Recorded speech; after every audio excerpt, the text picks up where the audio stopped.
আসসালামু আলাইকুম। আজকে নিয়ে আসলাম মজাদার একটা রেসিপি, চিংড়ি মাছ। এই চিংড়ি মাছটা আমরা নারকেল দিয়ে তৈরি করেছি। নারকেলের বাটা আমরা চিংড়ি মাছে ইউজ করলে অনেক মজা হয়। অনেকে এটা পছন্দ করে না, বেশি নারকেলের বাটা দিলে সেটা মালাইকারি হয়ে যাবে।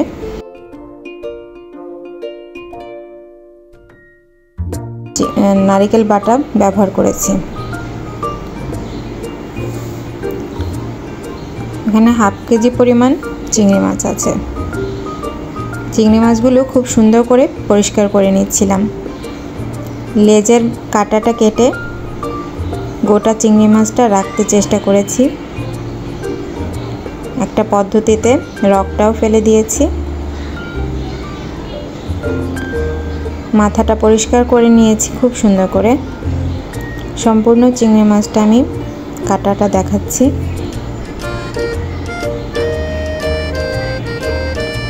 একটা কাটার সাহায্যে আমি চিংড়ি মাছের মাথা পরিষ্কার করে নিয়েছি।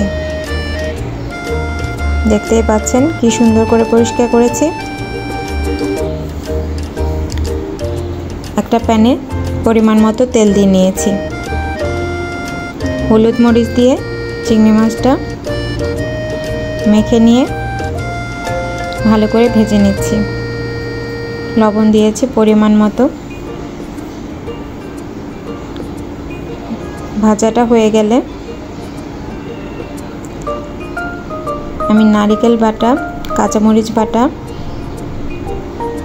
শুধুমাত্র হলুদ, লবণ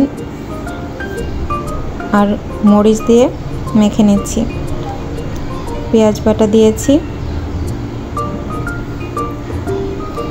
সব কিছু একসাথে দিয়ে চিংড়ি মাছগুলো সেদ্ধর জন্য ছেড়ে দিলাম। এতটুকু পরিমাণ নারকেল বাটা দিয়েছিলাম আমি। ভালো করে নেড়ে চেড়ে সেদ্ধর জন্য দিয়ে দিয়েছি। গোটা কাঁচামরিচও দিয়ে দিয়েছি।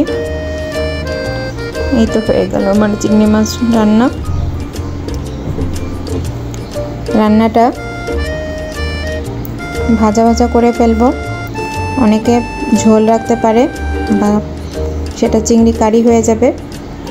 আমি একদম পানিটা শুকিয়ে নিয়েছিলাম, দেখতেই পাচ্ছেন। Thanks for watching.